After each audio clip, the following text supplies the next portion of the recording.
오늘은 시편 14편 1절 말씀에 근거해서 세상에서 가장 어리석은 사람이라는 주제로 말씀을 드리려고 합니다. 바보라고 하는 말은 어리석다, 지혜가 없다, 단순하다라는 뜻이 있습니다. 그러나 성경이 말씀하는 바보는 더 깊은 뜻을 가지고 있습니다.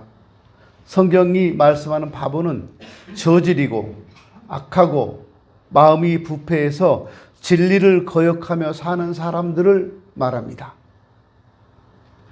그럼 성경이 말씀하시는 바보는 구체적으로 어떤 사람들일까요?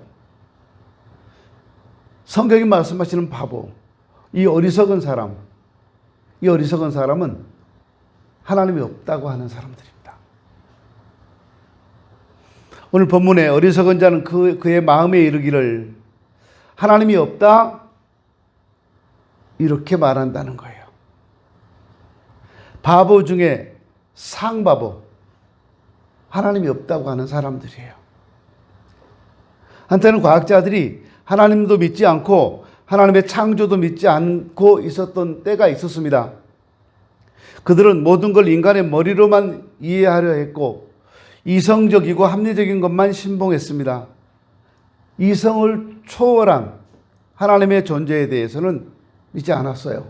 그러나 오늘날은 많은 과학자들이 하나님의 존재를 믿고 하나님의 우주를 창조하셨다는 사실도 믿고 있습니다. 인간이 단세포 동물에서 출발해서 진화해서 이렇게 우연히 사람이 되었다. 이게 말이 되는 얘기입니까? 그럴 수 없는 일이거든요. 모든 피조물의 배후에는 위대한 첫째 원인이 되는 하나님이 계십니다. 그래서 히브리서 3장 4절에 보면 집마다 지은 이가 있으니 만물을 지으신 이는 하나님이시다라고 말하고 있어요. 어떤 불신자는 우주 만물을 하나의 폭발의 연속이다라고 했어요. 우주가 팍 폭발해가지고 그 자리에 멈춰서서 이렇게 서로 힘으로 서로 견제하고 힘으로 잡아당기고 그래서 우주가 존재한다는 거예요. 근데 우리가 이 컵 하나를 딱 벽에 던져도요, 폭발이 일어나죠. 딱 깨지잖아요. 그러면 이게 팡 튕겨져 나가다가 힘이 있어 튕겨져 나가다가 어느 한계점에 가면 떨어져요. 거기 딱 떨어져 나가서 한계점, 거기서 멈춰야 하는데 얘가 안 멈춰요. 여러분 한번 해보세요. 집에 있는 밥그릇을 벽에다 팡 던졌는데 밥그릇이 날아가다가 폭발해가지고 깨지고 폭발해서 그대로 멈춰 있나요? 조각들이 다 하나도 안 떨어지고? 아니잖아요. 어리석은 거예요. 혜성이 75년 만에 틀림없이 나타난다고 합니다. 몇 분 먼저 나타나지도 않고 몇 분 후에 나타나지도 않아요. 몇 분 간격이 있으면 우주에 대충돌이 있다고 합니다. 75년 만에 한 번씩 지구를 찾아오잖아요. 근데 정확히 그 시간에 나타납니다. 정확해요. 이것은요, 하나님이 창조하시고 운행하고 계시다는 증거입니다. 그 혜성이 쭉 어딘가 갔다가 돌아서 다시 지구로 올 때 다른 거하고 부딪힐 수도 있고 다른 힘이 센 다른 별이 잡아당길 수도 있고 근데 그냥 돌아서 와요. 이게 질서잖아요. 그러므로 가장 어리석은 바보는 자연, 만물, 우주, 모든 역사까지도 분명하게 그 존재를 증거하고 있는데 그럼에도 불구하고 하나님이 없다라고 사는 사람들이에요. 하나님은 지금도 살아계십니다. 오늘 아침에 어떤 분이 저한테 보내주신 영상을 제가 봤어요. 그때 장로님이 제가 보고 있는데 계셨었는데 미국에 있는 유응렬 목사님이라고 우리 교단 목사님이고 총신대 교수로 계셨던 분입니다. 지금은 워싱턴 아닌데 다른데 거기 목회하시는 미국에 이민 가서 계시는데 그분이 미 하원에서 개회 기도를 했어요. 근데 미국은 대통령이나 상원 의장이나 하원 의장이 취임할 때 목사님들을 모셔서 기도하고 시작하는 그 문화가 있어요. 기독교 문화니까. 근데 이번에 미국 대통령 그 할아버지 있잖아요. 누구죠? 조 바이든. 바이든이가 하면 안 되겠다. 나보다 나이가 많은데. 조 바이든 씨가 대통령이 돼서 그 목사님을 모셨어요. 그리고 그분이 위에서 기도하더라고요. 바이든 대통령과 그 가족을 위해서 기도하고 마칠 때 모든 신들의 이름으로 기도합니다. 그렇게 하고 마쳤어요. 그러니까 아멘 했어요. 또 감리교 목사님은 상원 개회식 하는데 와가지고 기도하는데요. 뭐라고 해놓고 마칠 때 유일하신 신 브라만과 모든 신들의 이름으로 기도합니다. 아멘, 에이멘, 우먼 이렇게. 그래서 그 사람은 유일하신 하나님이 아니라 브라만의 이름으로 기도하고 아멘도 아니고 우먼, 모든 남자 모든 여자 이렇게 마쳤어요. 근데 이 유흥열 목사님이 한국인이 처음으로 하원에 가서 기도했어요. 근데 그분이 그렇게 간청했어요. 기도문을 적어내라고 한대요. 미국 정부에서. 검열하겠다고. 그리고 미국은 많은 종교들을 신봉하는 사람들이 있기 때문에 특별한 종교 색채를 내띠지 말고 기독교라든가 예수의 이름으로 기도하지 말라고 얘기를 한대요. 근데 이 목사님이 기도하기 첫날, 오늘 기도한다면 어젯밤 자정 12시에 보냈대요. 일부러. 그 메일 열어볼 시간 안 주려고. 12시에 보내고 메일을 받는지 안 받는지 확인도 안 하고 이분이 하원 의장 취임하고 하원 개회 하는데 가서 기도를 하셨어요. 그리고 이분이 당당하게 큰 소리로 주 예수 그리스도의 이름으로 기도드립니다 하고 마쳤어요. 그러고 나서 엄청난 많은 메일과 편지를 받았답니다. 이분이 걱정했대요. 그 많은 편지들을 보면서 왜 예수 이름으로 기도하느냐? 왜 특정 종교만 위해서 기도하느냐? 이렇게 항의할 줄 알았는데 그 편지들이 모두 다 어떤 내용이냐면 예수의 이름으로 기도해 주셔서 감사합니다. 그 많은 메일들도 예수의 이름으로 기도해 주셔서 감사합니다. 또 이분이 메릴랜드 주의회에 가서 기도했는데 대기하고 있는데 부지사가 오더래요. 이분이 저 사람 와가지고 당신 기도하는 거 영상으로 봤는데 예수 이름으로 기도하지 마라. 그럴 줄 알고 쫄아가지고 있는데 그 부지사가 와서 그 목사님 손을 딱 잡더니 하는 얘기가 목사님 소신껏 기도하십시오. 목사님이 지금까지 하셨던 대로 하십시오. 그래서 이 한국인 목사가 가서 거기서도 나사렛 예수 그리스도의 이름으로 기도합니다라고 큰 소리로 그리고 엄청나게 많은 박수를 받았대요. 모두 다 기립해서 박수를 쳤다는 거예요. 그러면서 한 국회의원이 오더니 하는 얘기가 이 목사님께 왜 많은 목사님들이 예수의 이름으로 기도하는 것을 두려워할까요? 왜 많은 목사님들이 당당하지 못할까요? 그런 얘기를 하더래요. 이분이 이제 또 상원에 가서 기도하도록 이렇게 잡혀 있는 모양이에요. 거기 가서도 자기는 당당하게 예수 이름으로 기도하겠다. 한국 목사가 이렇게 하고 있는 거예요, 지금. 어때요, 여러분? 여러분은 예수의 이름으로 기도하십니까? 예수의 이름으로 살아가십니까? 예수의 이름으로 기도한다는 말은 예수의 이름으로 산다는 말과 같은 거예요. 하나님이 없다고 하는 것은 세상에서 가장 바보들이라 하는 말이에요. 어리석은 사람들이 하는 말이에요. 또 어떤 사람이 어리석은 사람입니까? 어떤 사람이 바보입니까? 자기 의를 믿는 자라고 성경은 말합니다. 잠언 28장 26절을 보면 자기의 마음을 믿는 자는 미련한 자요 지혜롭게 행하는 자는 구원을 얻을 자니라 말씀하고 있습니다. 자기 마음을 믿고 자기 의를 믿는 사람 바보라는 거예요. 미련한 사람이라는 거예요. 만물보다 거짓된 것이 사람의 마음이고 무엇보다 악한 것이 사람의 마음이라고 성경은 말씀하고 있습니다. 인간의 마음과 행위란 믿을 것이 못 돼요. 가장 선하다고 하는 사람도 죄악으로 가득 차 있습니다. 아담의 죄성을 물려받은 인간의 마음과 행위는 다 부패하고 타락한 것이라서 하나도 믿을 것이 못 되고, 그래서 인간의 의로는 구원받을 자가 없어요. 그래서 로마서 3장 23절 24절에 보면 모든 사람이 죄를 범하였음에 하나님의 영광에 이르지 못하더니 그리스도 예수 안에 있는 구속으로 말미암아 하나님의 은혜로 값없이 의롭다 하심을 얻은 자 되었느니라 말씀하고 있습니다.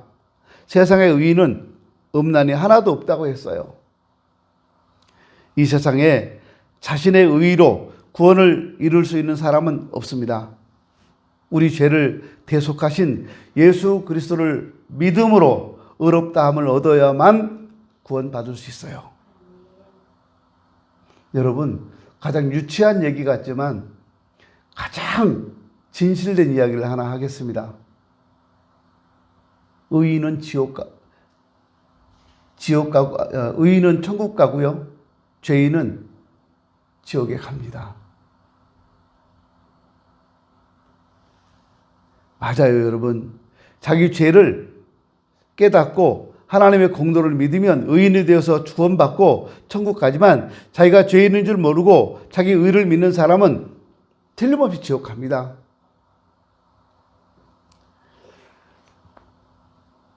갈라디아 2장 16절을 보면 사람이 의롭게 되는 것은 율법의 행위에서 난 것이 아니라고 말해요. 율법의 행위로는 의롭다 얻을 육체가 없다라고 말씀하고 있습니다. 어떤 여자가 목사님에게 와서 이야기합니다. 목사님, 내가 거듭날 필요가 있습니까? 나는 선한 여자입니다. 난 지금까지 선하게 살아왔고 난 죄를 안 짓고 살아와서 나는 굳이 거듭날 필요가 없어요. 이렇게. 그때 목사님께서 말씀하셨답니다. 아, 그러세요? 그럼 당신의 행동이나 당신의 말하는 것을 전부 다 스크린에 비춰서 동네 사람들에게 다 보여줘도 괜찮을까요? 그러니까 그분이 하는 얘기가, 아, 그건 안 되죠. 그러더래요. 동네 사람들이 보면 안 되죠. 동네 사람들이 봐서 부끄러운 일이라면 하나님 앞에서도 부끄러운 것 같잖아요. 솔직하게 내가 죄인됨을 인정하고 고백하고 예수 그리스도를 믿으면 구원받습니다. 그런데 자기 의를 믿는 사람은 바보예요. 어리석은 사람이에요. 또 어떤 사람이 어리석은 사람입니까? 죄를 가볍게 보는 사람입니다. 잠언 14장 9절에 보면 미련한 자는 죄를 심상히 여긴다, 가볍게 여긴다라고 말하고 있어요. 죄는 거짓된 약속으로 사람을 조롱합니다. 죄는요, 하와에게 약속하기를 금지된 열매를 따먹는 날에 너도 하나님같이 된다, 너도 눈이 밝아져서 하나님처럼 된다라고 말했어요. 근데 따먹고 나니까 하나님처럼 된 게 아니라 모든 고통과 불행밖에 남지 않았어요. 에덴 동산에서 추방되는 일만 남았어요. 땀 흘리고 애써 일해야 되는 고통만 남았어요. 오늘날도 죄는 달콤하고 보기 좋은 것으로 사람을 미혹시키지만 결국 파탄과 수치를 가져오는 것이 죄악입니다. 요즘 마약 중독자, 마약 사범이 날로 증가하고 있습니다. 우리나라가 마약 청정국이라고 했었는데 지금은 마약을 가장 손쉽게 구할 수 있는 나라가 되었답니다. 마약은 사람을 혼미케 하고 파멸시키는 데 있어서 죄의 속성을 그대로 드러냅니다. 이것은요, 한번 맛을 보면 이 세상 그보다 더 좋은 것이 없다는 듯이 사람을 속입니다.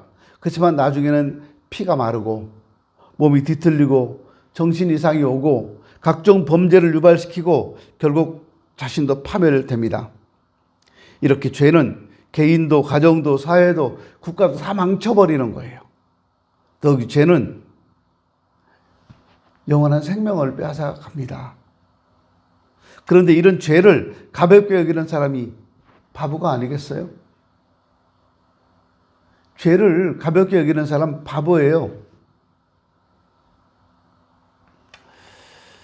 또 하나 어떤 사람이 어리석은 사람입니까? 예수를 믿지 않는 사람들입니다. 누가복음 24장 25절에 미련하고 더디 믿는 자들이여 라고 말씀합니다. 이거 예수님의 탄식이에요. 믿지 못하는 바보들이여 라는 말이에요. 오늘 여기 예배드리는 우리한테는 해당되지 않는 말씀일까요?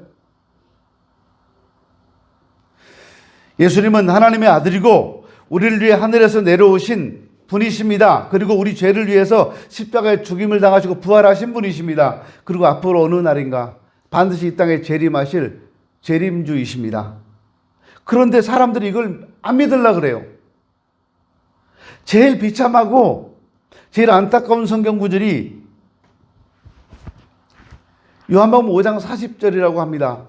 어느 분 한번 찾아서 목소리가 제일 낭낭한 우리 박소영 집사님이 읽어주실까요? 요한복음 5장 40절입니다. 성경에서 제일 비참하고 제일 안타까운 구절이라고 합니다. 한번 읽어보세요. 그러나 너희가 영생을 얻기 위하여 내게 오기를 원하지 아니하는도다. 아멘. 너희가 영생을 얻기 위하여 내게 오기를 원하지 않는다. 너희가 영생을 얻기 위하여 나한테 오는 것을 원하지 않는다. 예수님이 그렇게 말씀하시잖아요. 여러분, 믿지 않는 결과가 얼마나 무서운가 보십시오. 믿는 사람은 정죄를 받지 않는 것이요 믿지 않는 사람은 하나님의 아들의 이름을 믿지 아니함으로 이미 정죄를 받은 것이니라 성경은 말씀합니다. 사람이 깨끗하고 고상하고 가정에 충실하고 나라에 충성을 다해도 예수 믿지 않으면 예수 믿지 않았다는 그 이유 하나 때문에 영원한 멸망을 당하고 정죄를 당합니다. 우리가 세상 떠나는 날 아무리 많은 돈을 가지고 있어도 아무리 지위가 높아도 아무리 장례식에 친구가 많이 오고 조문객이 많이 온다고 해도 예수 믿지 않은 것 때문에 영원한 형벌은 지옥에 떨어질 수밖에 없는 거예요. 그러므로 멸망으로 떨어진 다음에 예수를 믿지 않던 사람들은 나는 세상에서 가장 큰 바보였다는 사실을 그때서 깨닫게 될 것입니다. 또 어떤 사람이 어리석은 사람입니까? 세상 물질만 아는 사람이에요. 예수님이 또 바보 같은 사람이라고 힘주어 말씀하신 데가 누가복음 12장 30절인데 이르시되 어리석은 자여 오늘 밤에 네 영혼을 도로 찾으리니 그러면 네 예비한 것이 네 것이 되겠느냐 이렇게 말씀합니다. 하나님은 세상에서는 성공한 것 같지만 끝내는 영원히 비극을 맞이하는 이 사람을 바보라고 말했어요. 이 사람은 아마 큰 농장을 가진 부자였던 것 같아요. 추수를 하다 보니까 풍년이 없고 곡식이 많아서 다 쌓을 수가 없습니다. 그래서 창고를 다시 크게 지어요. 그리고 뭐라 그래요? 내가 여러 해 동안 쓸 물건을 많이 쌓아두었으니까 먹고 마시고 즐거워하자. 몇 년은 산다. 손 하나 까딱 안 해도 몇 년은 살 수 있다. 무슨 말이에요? 하나님께서 햇빛과 비를 주셔서 모든 것이 잘 됐는데 하나님은 생각지 않고 은혜는 생각지 않고 자기 혼자만 잘 먹고 잘 살겠다고 생각하고 있는 사람이라 그 말이잖아요. 오늘날도 많은 사람들이 영혼의 문제에 대해서 무관심하고 영원한 가치가 있는 하나님의 것으로 만족하려 하지 않고 일시적인 세상 물질에서만 행복과 평안을 찾으려고 합니다. 그런데 주님께서 그렇게 재물을 쌓아놨는데 오늘 밤에 네 영혼을 도로 찾아가겠다고 말씀합니다. 그럼 네가 쌓아놓은 재물이 누구 것이 되겠느냐? 평생토록 일해서 모아놓은 재산이 누구 거 될까요?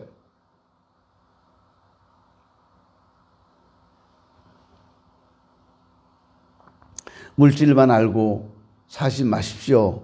그건 어리석은 일입니다. 오늘날도요, 물질만 아는 바보들로 세상이 꽉 차 있어요. 그들은 생명도 시간도 물질도 다 순간적으로 지나고 없어져 버린다는 사실을 몰라요. 영원한 것으로 생각해요. 언젠가는 썩어지고 언젠가는 부패해지고 말 것들인데 그걸 몰라요. 제가 설교 시간에 여러분들 한 분 한 분 가끔씩 이름을 부르거나 누구를 지적해가면서 지명해가면서 옛날에 참 예뻤었는데 옛날에 참 젊었었는데 그런 얘기를 하잖아요. 그거 저요 그냥 장난삼아 재미삼아 누구 이름 부르는 거 아니에요, 여러분. 그만큼 세월이 빠르고요. 인생이 허무하다는 것을 저는 시청각으로 보여주고 싶었던 거예요, 여러분들에게. 근데 웃고만 말아요, 여러분들은. 지금 우리 교회에서 누가 제일 예쁠까요? 한번 둘러보세요. 누가 제일 예쁜가? 누가 제일 예뻐요? 볼 것도 없어요. 딱 답이 나와요. 박이은이에요. 박이환이하고. 왜 예쁠까요, 쟤네들이? 눈, 코, 입 하나하나 뜯어보세요. 예쁜가? 안 예뻐요. 근데 왜 예뻐요? 어리니까. 그리고 예쁘게 생겼죠? 자기 아들, 딸 아니라고 그게 인정도 안 하시는 것 같은데. 그러면 이완이, 이은이 빼놓고 누가 제일 예뻐요? 윤지잖아요. 얼마나 예뻐요, 최윤지. 그리고 윤지 앞에 있는 예민이 아주 예민하게 이쁘잖아요. 얼마나 이쁜지 몰라, 예민이. 수지도 예쁘고. 근데요, 30년, 40년 지나도 쟤네들이 지금처럼 예쁠까요? 이은이가 몇 살이니? 11살? 아, 제대로 맞췄어요, 목사님이. 11살. 40년 지나면 51세가 돼요. 손 들어보세요, 51세. 52세. 이쪽 맨 뒤에 있는 사모님. 비슷한 나이 되죠? 예. 40년 지나면 뒤에 있는 한우경 사모님처럼 돼요. 그래도 보면서, 와, 이쁘다, 그래요? 어머, 이쁘다, 막 만져주시고, 그래요? 안 그래요? 한우경 사모님이 안 이쁘다는 얘기 아닙니다.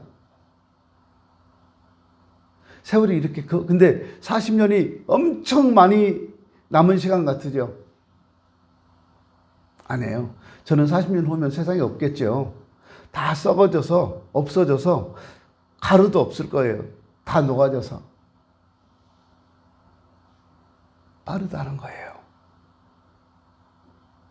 이렇게 빨리, 짧게 지나가는 세월인데요. 인생인데요. 물질에만 매달리고 바보같이 사는 인생들이 너무 많더라는 거예요. 물론 돈 필요해요. 얼마나 필요한데요. 근데 내가 먹고 입고 쓸 돈이면 되잖아요. 근데 현대인들은 너무 많이 쌓아두고 살라 그래요. 그거 자기가 쓰는 거 아니잖아요. 은행에 계속 쌓아두는 거 내 거 아니에요. 내가 쓸 수 있는 거는요, 내 주머니에 들어있는, 내 지갑에 들어있는 돈이에요. 내 카드로 결제할 수 있는 금액, 그거예요. 한 달 여러분이 쓰는데 생활비 얼마나 드는지 모르겠는데 그거면 되는 거예요. 다른 돈은 은행에 남아있는 거잖아요. 근데 우리 문제는 이제 그렇게 쓸 돈도 모자란다는데 문제가 있어요. 쓰는 것도 쓰는 건 나름이니까. 그렇지만 분명한 것은요, 물질 때문에 내 인생을 거기에 다 쏟아붓고 내 인생을 허비하고 낭비하고 보내기에는 우리 인생이 너무 아깝다는 거예요. 우리 결혼하신 분들 한번 생각해 보세요. 아내 얼굴을 혹은 남편 얼굴을 자세히 본 적이 있으세요? 결혼 전에 너무 마음에 들어서 너무 이쁘고 너무 멋있고 결혼해야 되겠다 막 마음에 들고 가슴이 설레고 그래서 그때 결혼을 하겠다고 마음먹었을 때처럼 그렇게 자세히 남편 얼굴, 아내 얼굴을 본 적이 있으세요? 없을 거예요. 없어요.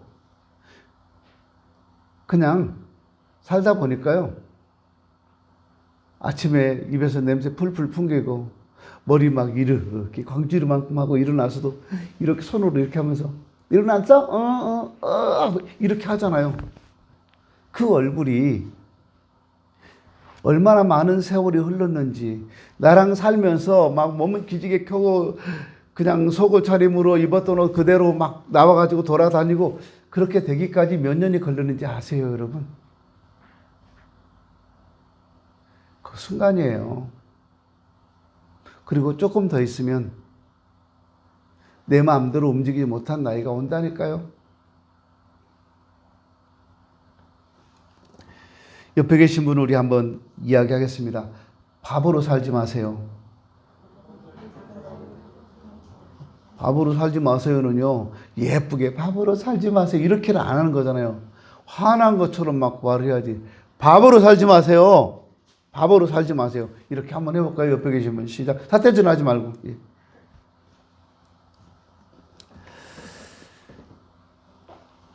물질에 너무 마음 뺏기다 보니까요. 하나님을 모셔둘 마음이 없어요. 내 마음에. 죽은 후에 그 조그만 관 속에 들어가서 땅에 묻히거나 화장돼서 없어져 버릴 인생인데 세상만 위해 살았기 때문에 영원한 슬픔과 고통 속에서 그들은 지내야 합니다. 이런 바보로 살지 마세요. 모든 걸 창조하시고 주관하시는 하나님이 없다고 부인하거나 실로 연약하고 부족한 자기를 믿는 어리석은 바보가 되지 마세요. 죄를 우습게 보다가 멸망의 길에 빠지지 말고 우리를 의롭게 하시고 영생을 주시는 예수 그리스도를 믿는 아름다운 성도가 되었으면 좋겠습니다.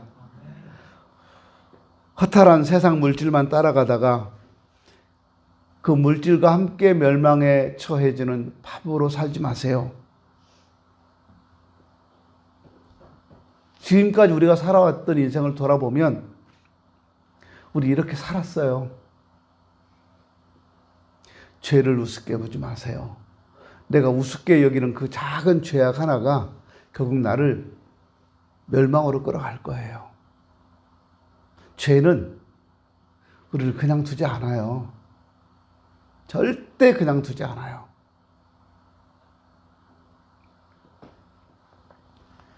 하나님을 바라보십시오.